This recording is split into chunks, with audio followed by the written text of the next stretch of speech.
Good morning and welcome to Peace Out, where we are all learning together to peace out. What an amazing, amazing day we have. What a wonderful opportunity today presents for us to trust Him for one more day, right? It's an amazing thing. All right, so I want to talk about being overwhelmed just for a minute. You ever been overwhelmed? That's a dumb question, right? It's kind of a rhetorical question because it doesn't require an answer, because I know the answer is everybody's going to say, yeah, I've been overwhelmed, right? And so we're going to look at some characters this week that had to have been overwhelmed. But sometimes the scriptures don't really fill in that emotional part, right? Maybe it's because it was written by guys or something. I don't know. I'm just kidding, mostly, right? But sometimes we forget that emotional part of the stories, and I know we've talked about this a lot. Sometimes we read a story in 30 minutes and it really covered 30 years and we just don't get the impact of that. And sometimes we read these stories and we're all excited for the outcome of what God has done in their lives and things like that, but we forget about their humanity, the part they really had to deal with. So the first person we're going to look at this week is Moses. And I have to think, okay, first off, he's in the backside of the wilderness. He went back there to be by himself on purpose. He was getting away from Egypt because he'd killed someone. He's in circumstances and away from everybody because of his own series of decisions, right? And all of a sudden, he sees this burning bush, and God is sending him to go get the children of Israel. And that was not a small thing. We read the story like, oh yeah, and then Moses went, and they came out, and they crossed the Red Sea, and they went through all these horrible trials in the wilderness, and then they ended up in the promised land. It was not that simple. He's in the backside of the wilderness. And for God to say, go get my people, had to have been overwhelming to him. And plus, he's back there because he's hiding because he killed someone. So he doesn't, well, I'm just guessing, first off, he didn't want to be bothered. And here's this burning bush, right? It says he turned aside to go see because it wasn't consumed by the fire. It was quite the sight. It was interesting. It was different than his normal day. And maybe he was like, oh no, something's on fire. Let me go see, right? Whatever all the thought processes were for him. And he goes to the burning bush and God says, go get my people. And he's like, go tell him I've seen them. I'm coming for them. We're going to take them to the land of milk and honey. And Moses wasn't all gung-ho at first. He realizes at this point, finally, at some point, first off, that had to have been overwhelming. Can you imagine? Immediately, numbers are going to go in my head. How many people are there? And how am I going to get them across here? And how this? And I'm the question queen, and I drive people crazy because before they even tell me the scenario, I've got 100 questions. So, I don't know that Moses was a big questioner, right? But he had to have had this picture in his head, like, go get all those people and take them where? And he had to know the way because he knew the wilderness, which was preparation for going to get them. He wasn't going to get lost on the way because he'd spent time in that very wilderness. As a matter of fact, part of the promise God made him here in Exodus 3 was that this is one of your signs. You're going to come back right here and worship me. You're going to find yourself right back here worshiping me on this same mountain. And he said, I will be with you. But Moses had to have been overwhelmed at the enormity of that. Did he think, how am I going to feed them? How are we going to have water for all this way? How many people are there? Right? He had to have just been overwhelmed. Now we know that, in the story, we kind of glamorize it a little bit. And Moses went and got them, and they crossed he did all these plagues, he did all these miracles, and the plagues came. And he followed God so to these little minute details. But before he did that, he was gut level honest with God. His first question was this: if I go, I'm not promising, God, I'm not promising.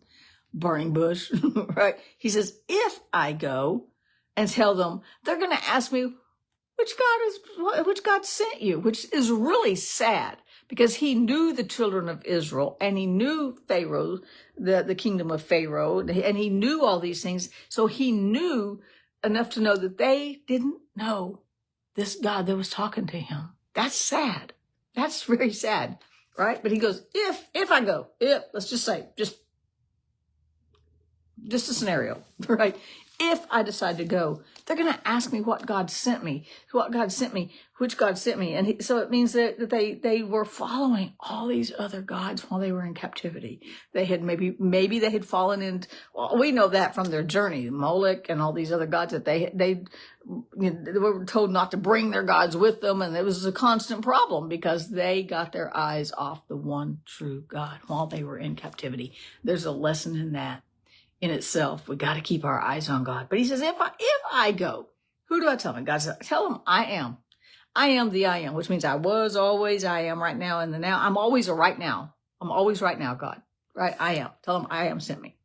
Then when we go down a little bit further, he protests again. It says in chapter 4, look, they're not going to believe me. They're just not going to believe. They're going to say, he did not. He went. What? Nobody's ever seen a burning bush like what you just described. This is fabricated. You're making it. You got a good imagination, Moses. They're not gonna believe me. And God goes. Then he says, throw down the rod, and the rod became a snake. And he goes, you're going to show these signs to Pharaoh. You're going to show signs to them, and they're going to believe. Then the third time it says Moses pleaded. Now he's getting whiny, right? Like the people he's fixing to go get, actually. And he says. He's like, I'm just not real good with words. You see how I am here. It's like, I'm clumsy is what the New Living says. I'm clumsy with words. I'm not real good with words. I'm just, he's trying to find something to change God's mind. Can I tell you right now, God's not going to change his mind? That's a good thing because he didn't change his mind about Jesus. He's not going to change his mind about us. He's got us. He's not going to change his mind. He's like, I'm just not really good with words. And God said, who made your mouth? Right? God didn't take nothing from Moses. Who made your mouth? Moses is like, So he's like, so go speak and speak well. I will tell you what to say. You don't even have to come up with your own words. And finally, Moses gets to the heart of the matter. Verse 4, or the fourth plea, the fourth argument is this.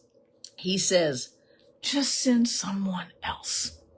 Just send someone else. He didn't even want to go. And yet we know as this story unfolds, he's one of the most prolific characters in the Old Testament. He goes back to Egypt. He gets the children of Israel, whiny, bratty people, right? These poor people that have been in slavery, they don't even know how to think for themselves. It's just a crazy mess. And he goes and inherits this mess. He brings them out of Egypt, cross the Red Sea, through the wilderness. He does all these things and he hears from God directly. He goes to the mountain and sees the power of God. God writes the 10 Commandments on a stone with his finger. God hides him in the cleft of this rock and he sees God's glory. First person that we know that saw this powerful glory of God. I guess Abraham kind of did, with the fire and all that. Right, but he sees the glory of God. We know that this little whiny dude here, that he just goes, just send someone else. I just don't want to go. So I was thinking about this story. First of all, I want to go back to, that had to have been overwhelming. It wasn't like God saying, go give that guy $10. We got faith for that. Well, maybe on some days, right? Or, go help that lady across the street. Go mow that single parent's lawn because they don't have a lawnmower, right? Or go help that elderly lady go get her groceries. This wasn't that. This was go get hundreds of thousands of people and bring them out into the unknown and take them to the unknown. And I'm just going to take you. You're going to follow me. You're going to do good. Come on. It was overwhelming, right? And so when I broke it all down in my mind as I was restudying it again, and I was like, I don't think he didn't trust God. I think he didn't trust that he could trust God. Does that make sense? It wasn't that Moses didn't trust God. It was that he didn't trust himself to trust God. Have you ever felt that way? We know God is mighty. We know he's powerful. We know he gave us his peace. We know that he provides for us. We know that he walks with us. We know that he will never leave us. Doesn't have the capacity, cannot even possibly leave us, right? We know all these things, but sometimes we doubt our own ability to trust him to carry us through the wildernesses of life.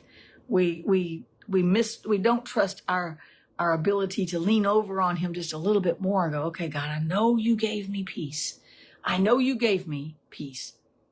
And then we have that moment of, but I don't know. We maybe don't think it through this way, but I don't know if I have the capacity to trust you that much.